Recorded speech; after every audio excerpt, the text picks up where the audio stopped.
It's Friday, so it's time to talk about some board games. But I don't have a review ready. My script isn't done for Line of Fire Burnt Moon, and I kind of like this game, so I want to do a good job with it. So, man, what am I going to do on this Friday? Oh, great. And the lights go out? Man, could this Friday get any worse? Ah! Gee, what is this? Antiques Ghost Show? What on earth is this? This is a board game? I gotta look this up on BGG. I've never even heard of this. Oh, great. No information? Yeah. Well, you know what? We got nothing else to do. Let's find out what this is. Ah, great. Now I gotta deal with that too. Oh well, let's just get into this review. So welcome to my channel, my name's Chance, and let's talk about Antique Ghost Stealers. So as I called out in the intro, I knew nothing about this game before picking it up. This was one that I just saw on a shelf at a local board game shop, looked it up in BGG, found zero information on it, looked at the rulebook, and got some kind of Coloretto vibes. I'm always looking for kind of these short card games that I can use as fillers or like end of the night type games. So I decided to take a risk, give this one a shot. Also, the art kind of stood out to me. That's kind of what grabbed my attention in the first place. So that was a bonus. Okay, so let's talk about how this game works. First up, you're going to be playing as an antique dealer. You have been invited to kind of, I guess, an estate sale of some sort or an auction, but you got there and you found out all the items are haunted. So not great. But you know what? You're not going to pass up an opportunity to make some money. You think you might be able to come out on top of this as long as you leave with the least haunted collection. Now, I don't fully understand the logic of you here. Are you thinking through this properly? Because I don't think having any haunted items is going to be good for you in the long run. But I guess if you just have fewer haunted items than your neighbors, then I guess that means you're doing the best. So yeah, the way this game is going to work is that we have everything set up here for a 4-player game. We have the collector cards, which we're going to get back to. We have the this is the auction house. There's like a main auction item here, kind of. And then there's the item lots that people are going to be not really competing over, but trying to get the least worst item lots. Everyone else has a little meeple indicating their location in the auction house right now, and on your turn you have just a choice of 2 simple actions. You're either going to appraise, which is going to be adding an item to one of the item lots at the table, or to move. You're going to go to a new location, pick up a new auction. So moving is straightforward. You're just going to move, and then you have to take the card that you move to, or the cards, if there's multiple there, into your tableau. Now, one interesting thing about this mechanic is that you are really trying to end up with the least amount of points in this game. So you're going for the lowest value cards, and you don't want to add cards to your tableau. So what's neat about this little center auction mechanism is that if you move to a card, well, if you take a card into your tableau that currently matches the central card on the auction house, you actually get to take both those cards. Those get thrown into a discard, and those guys are gone from the game. And then at the end of your turn, you're just going to refill both of these. So that's a nice way to kind of prevent yourself from getting negative points in this game. Not exactly the most common thing that happened in my games, though. And now we can see, hey, look, we got an orange one there. We got 2 people with orange. Now we're kind of competing to try to eliminate those cards from the possibility of entering our tableau. So that's going to be the move action. Now, the other action you have on your turn is that you can do the appraise. So everyone's going to have a hand of 3 cards. And hey, check this out. I got 2 2s and a 5. So we should be able to do something interesting with that. So when you appraise, you can add a card on top of any item lot that either matches the suit or the value.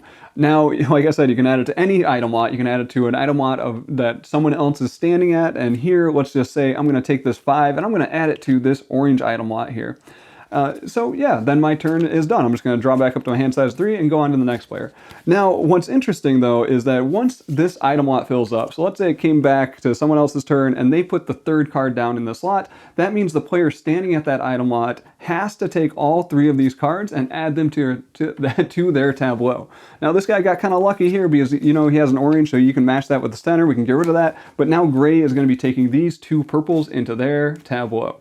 And that's going to be the way this game works. It just goes around. People are going to be moving or appraising lots. Now, generally, you're going to be appraising because you want to be kind of delivering or feeding cards to other people's tableaus because you want to make them more negative than you are. And you want to use that movement to your advantage to try to move at that opportune time to maybe eliminate a card with that central auction card, or just to move into an area that is going to give you a little more beneficial set of cards in your tableau. Because the last thing I need to talk about are these collectors over here, because essentially whoever has the most cards of a suit is going to take the collector. So I just had gray player takes 2 purple cards, so they are now the leader on the purple. So gray is going to take the collector card into their tableau until someone either equals or exceeds them on that collector amount.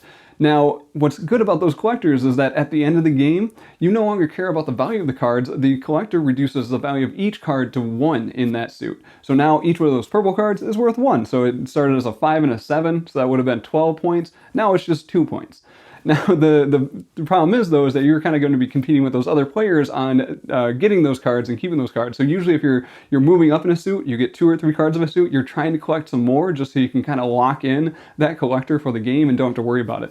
Because also what's going to happen at the end of the game is everyone's going to have 3 cards left in their hand. Once this deck empties, they are just going to add those 3 cards to their tableau, and then you're going to reevaluate to see if those collectors have moved or not. Yeah, so that is the big overview of how this game works. It's honestly most of the rules in this game. Once you get to the end, yeah, person with the lowest score wins. Pretty straightforward to play. This is an easy one to teach and an easy one to play. So let's move into the overview, or my thoughts on this game. Now, overall, I do like how simple this game is. Like I said, it's nice to have some of these simple card games that are easy to take out, easy to teach people, and just kind of a nice, simple filler, right? Like, I played this a couple times now, and each game takes 10 to 15 minutes. And overall, I have a good time with this game. I'm not going to say I'm blown away by it by any means, but it is a solid design, and just it was enjoyable to play. It's fun throwing down cards, trying to kind of screw over the other people at the table, being like, haha, I gave you a card for your tableau. Overall, though, I don't feel like there was enough control to be upset about anything. It was pretty heavily luck-based on what cards you drew and who you could influence at the table with their tableau. But it did give you enough things with that kind of like movement puzzle, and the little central auction card, trying to eliminate cards from the game at the opportune time for you, or trying to just collect enough cards to get those collectors. So there was enough there to kind of engage with. Like, it wasn't a completely pointless game like, Uno or something. But yeah, it had enough to keep me interested and engaged during this game. But I'm going to call out that comparison to Coloretto, because that's what kind of drew me into it when I was looking at that rule book, was considering like, oh, this seems kind of like Coloretto. Now, Coloretto has a bit more going on with it, though. It's a bit more engaging, a bit more tension, because of in Coloretto, you're kind of doing the same thing. You're going for these lots, and people are kind of leaving the let's call it the auction phase or whatever, at the time that they want, when a lot is most beneficial or least harmful to them, maybe. And this is because they have 2 things they're trying to do. They're trying to maximize their positive points while minimizing their negative points. And because you're trying to balance those 2 objectives in the game, I feel like it has a lot more tension, and there's a lot more interaction with that card drafting in Coloretto. Whereas this one, it's just you're trying to be the least negative, and it's very random on which cards you draw and what you're able to actually influence in the game. And because of that, this is a game that it's not going to be staying in my collection. Like, it's a good time. Don't get me wrong. This is a solid design, but it's not one that I find that I'm going to be returning to. This is a nice family weight card game. Like, if I played with a lot of non-board gamers, this game might hit the table actually quite a bit. I could see people enjoying this quite a lot. Now, I do want to call out a couple things on production. Like I said, this box is what caught my eye at the game store. This is kind of why I picked it up.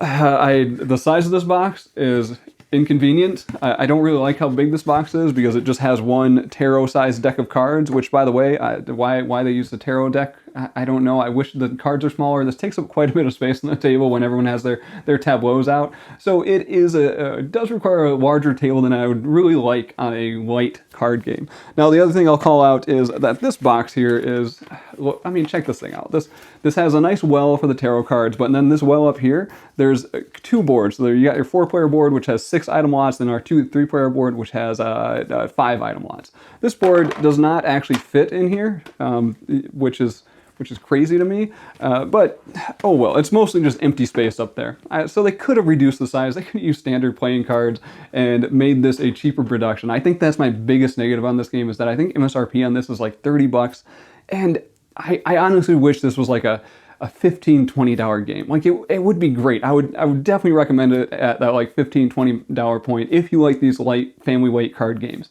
At 30, it's man, I think you can buy better games for 30. Well, you can definitely buy better games for $30. So yeah, I guess it's if you like the art, if you like the style, if you think you're going to get a family weight card game in, then maybe this is right for you. I don't really have a lot of bad things to say about it, other than the high luck aspect and just the limited control you're going to have over the end game state. So yeah, that's going to do it for my review of Antiques Ghost Show. This is one, like I said, kind of came out of nowhere, didn't know anything about it, took a risk on it, and not upset with it. I do think I spent too much on the game for what I'm getting out of it, but it was good to try out. So I hope you appreciate this review, and hopefully this will help someone else out that goes to that BGG page and tries to figure out if this game's right for them or not. But yeah, so for now, thank you for watching, thank you for spending your time with me, and I will talk to you next time.